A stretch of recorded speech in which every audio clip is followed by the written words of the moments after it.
Good morning, children. Welcome to your English class.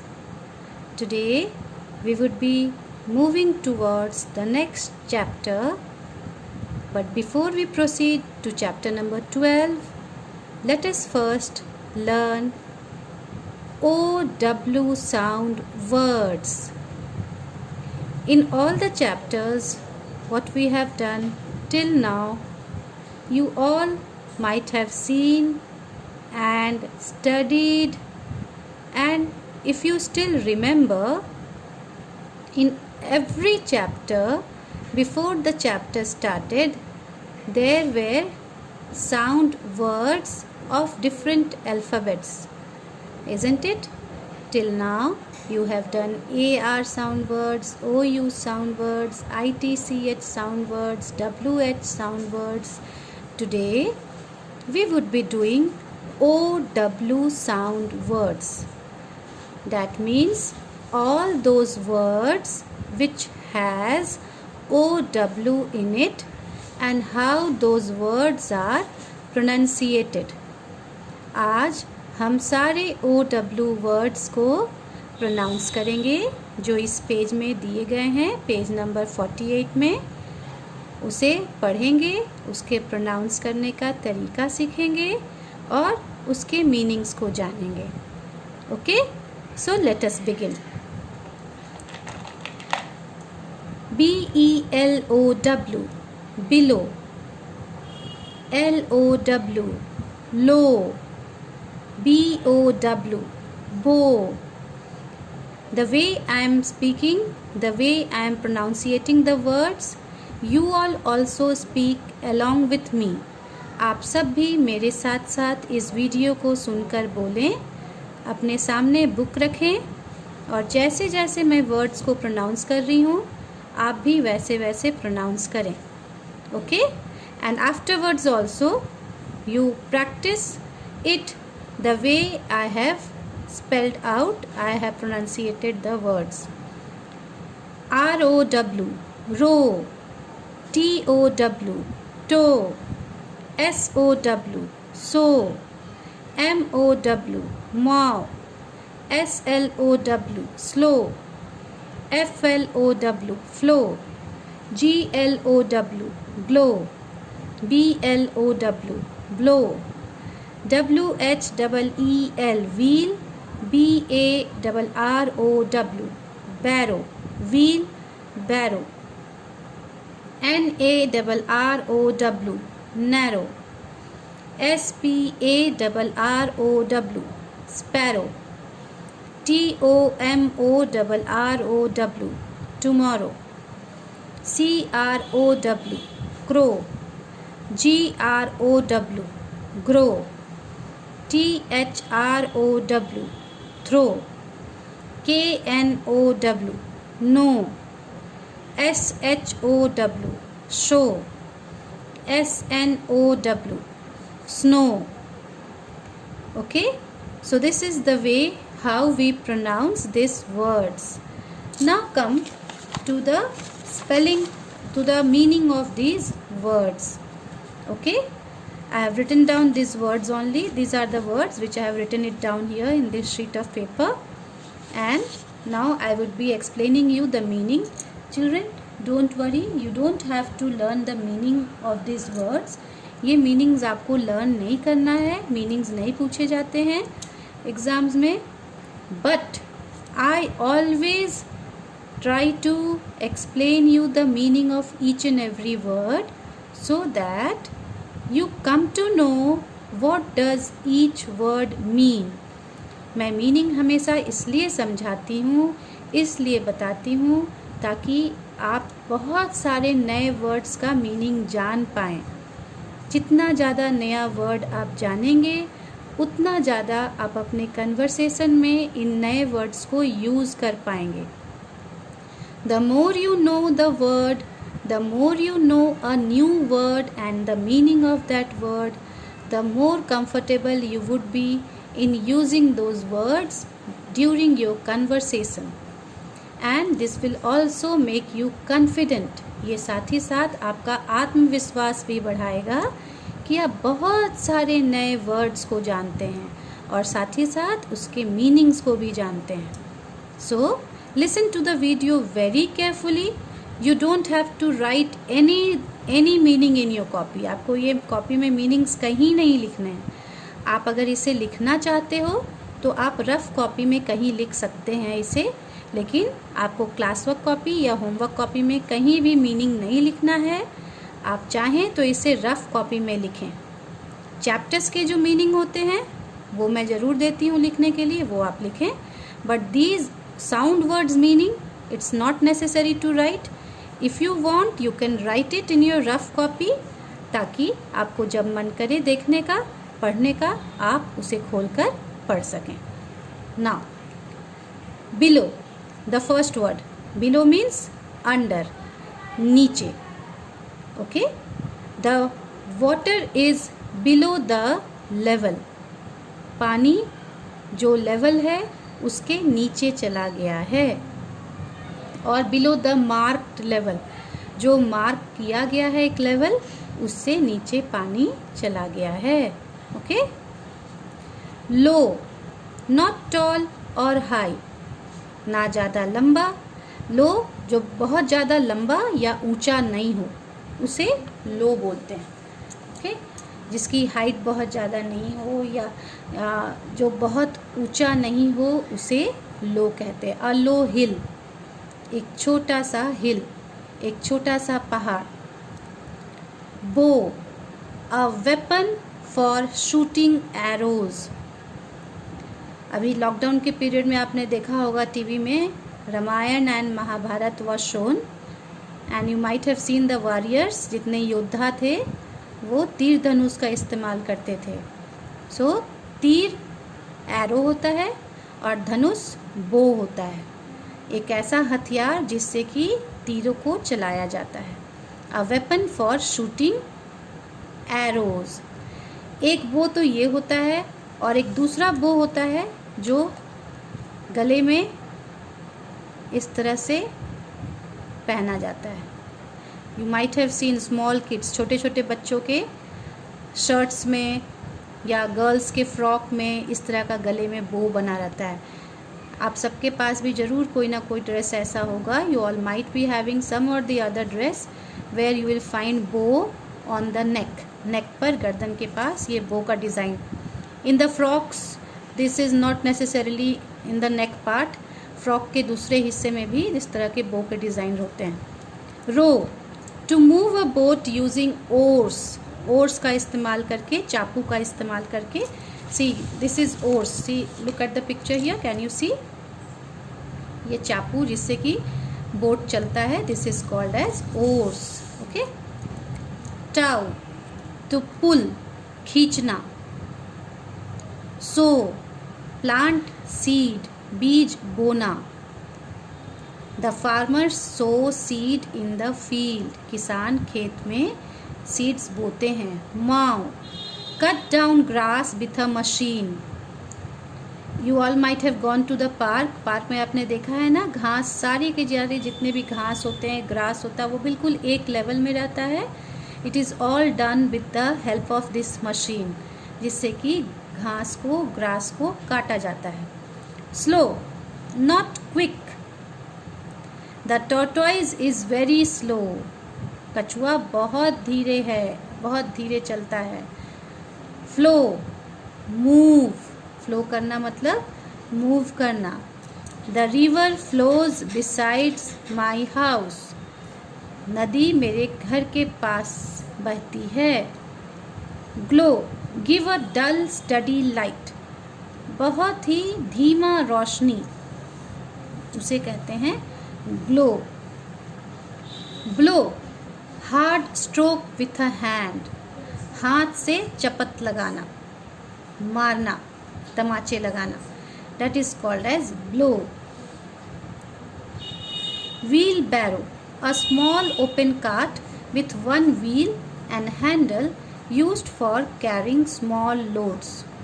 Wheel बैरो क्या होता है? एक छोटा सा खुला हुआ गाड़ी होता है जिसके आगे में एक चक्का होता है और पीछे में एक हैंडल होता है, जिसे जनरली छोटे छोटे लोड्स को कैरी करने के लिए इस्तेमाल किया जाता है। कचड़े की गाड़ी आपने देखा होगा ना, बहुत जगह इसका इस्तेमाल होता है for picking up rags and all the dirty things, so it is used for that purpose also. narrow not wide, जो बहुत ज़्यादा चौड़ा नहीं होता है, बहुत पतला। पटना में बहुत सारी गलियां ऐसी है जो बहुत नैरो है, means it is not wide, even the 4-wheeler cannot get inside, only the 2-wheeler can move inside those lanes, okay, that is narrow. Sparrow. Sparrow is a small bird, एक छोटी सी चिड़िया, इसे हिंदी में गौरैया भी कहा जाता है। Tomorrow, day after today, आने वाला कल, जो कल बीत चुका that is yesterday, जो कल आने वाला है that is tomorrow. Crow, a black bird with a loud harsh voice, एक काले रंग की चिड़िया जिसकी आवाज़ बहुत ही हार्श है, जो सुनने में अच्छा नहीं लगता, रफ वॉइस, हार्श वॉइस, बहुत ही कर्कश, ठीक है, जिसकी आवाज़ लोग सुनना पसंद नहीं करते हैं। Then the next one, grow, become large over a period of time, समय के साथ बड़ा होते जाना। Like you all have grown up, जब आप लोग छोटे थे तो बहुत छोटे थे, मम्मा आपको गोद में उठाकर घुमा करती होंगी। When you way 2 years 3 years old, now you all have become 6 years obviously 6 years 7 years old, so you have grown. Throw, send through air, जब हवा के माध्यम से आप किसी चीज़ को फेंक देते हैं, you throw it, then that is sent through air. You throw the ball. Mohan throws the ball to his friend. Mohan ने बॉल को अपने दोस्त को फेंका।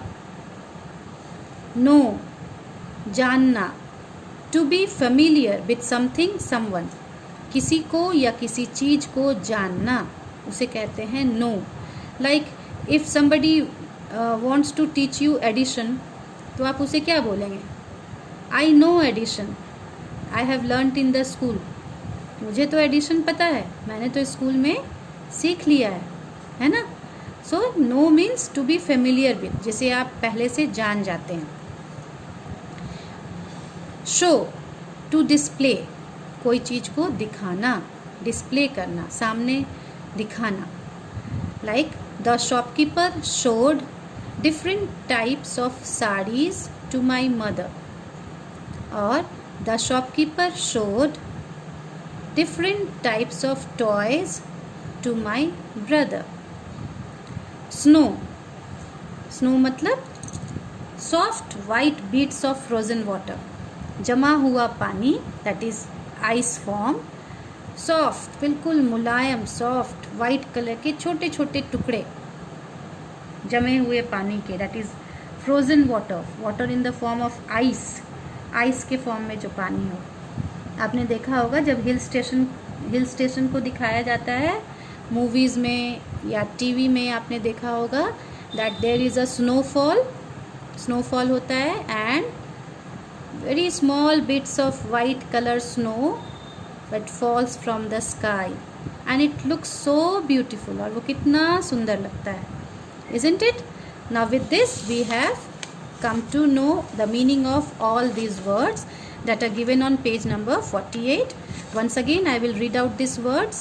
You will practice these words 2-3 times at home, and at the same time you will write these words and learn the spelling also.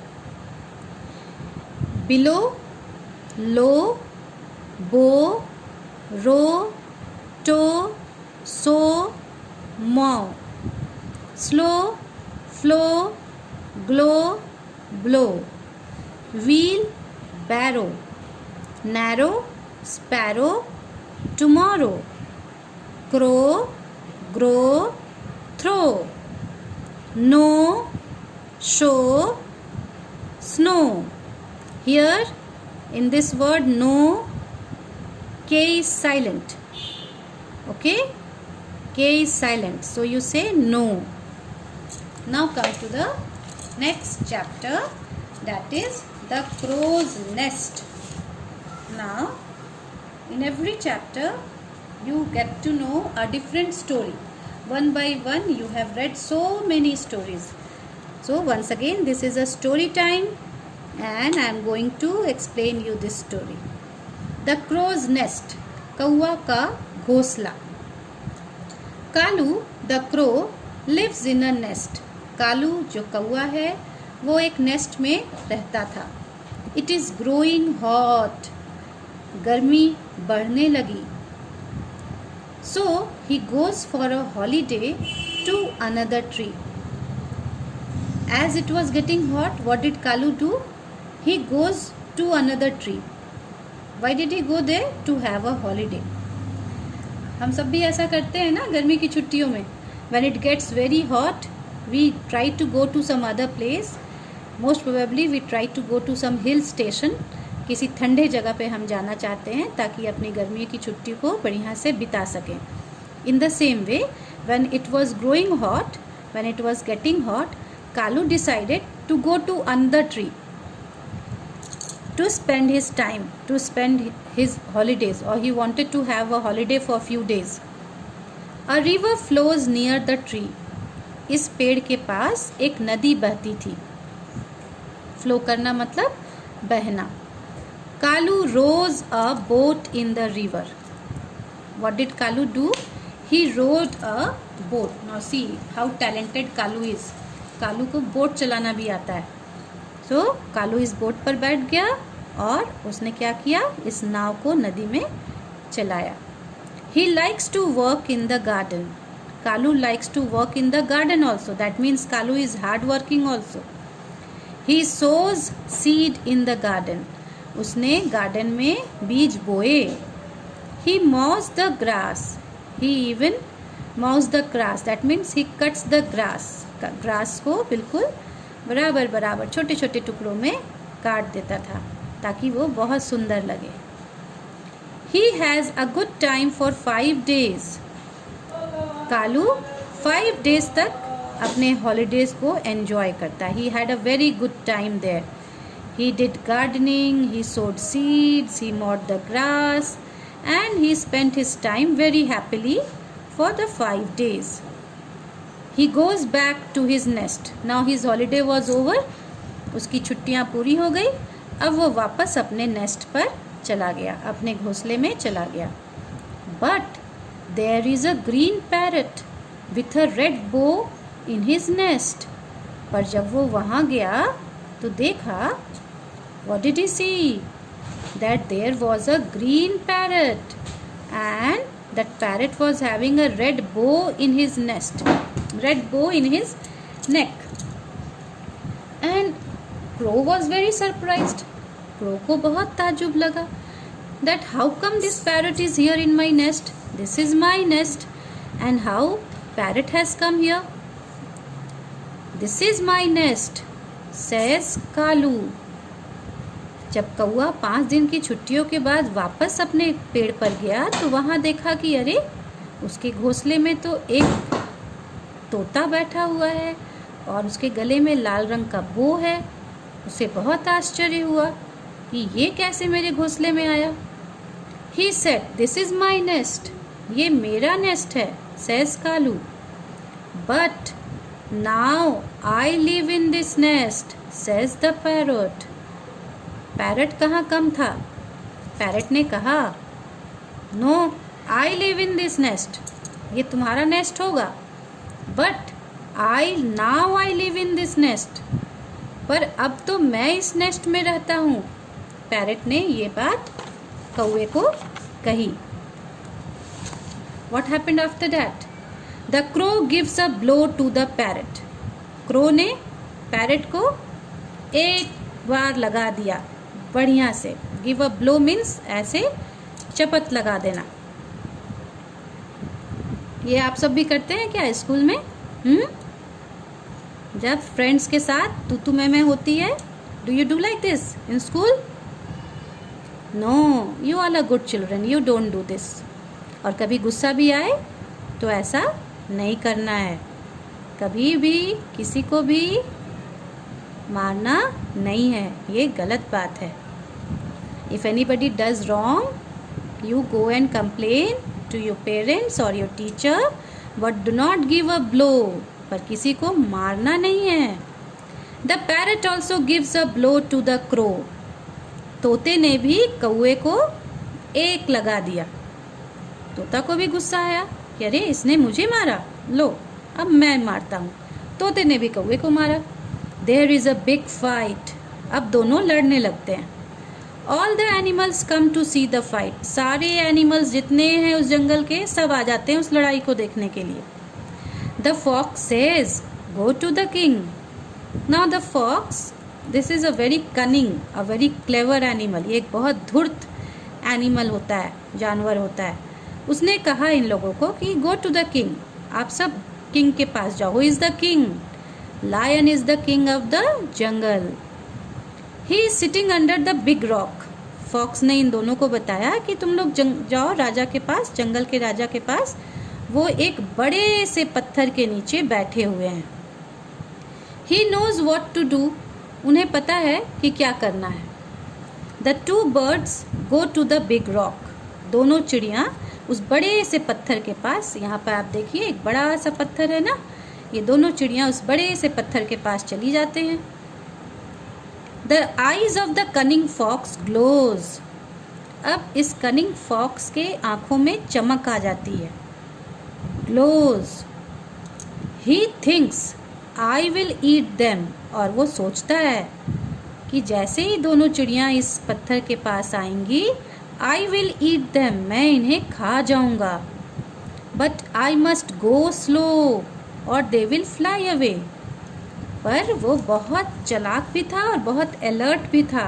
He was very alert. He said that I should go there very slowly, मैं वहाँ बहुत धीरे धीरे जाऊँगा, नहीं तो ये उड़ जाएंगी।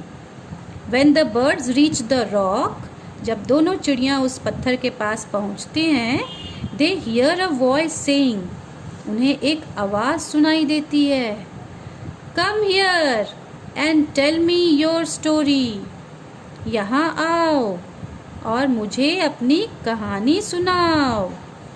Since it is very dark under the rock, इस रॉक के नीचे बहुत अंधेरा था। देखिए आप सब, यहाँ पे काला काला दिख रहा है ना, this shows that it is very dark, नीचे कुछ भी रहे तो दिखाई नहीं दे, इतना अंधेरा था। The birds are not able to see the king, इन चिड़ियों को राजा दिखाई नहीं देते हैं, सिर्फ राजा की आवाज़ ही सुनाई देती है। As soon as the birds go near, जैसे ही दोनों चिड़िया पास जाते हैं, the fox jumps on them, वो फॉक्स लोमड़ी इनके ऊपर जंप करते हैं।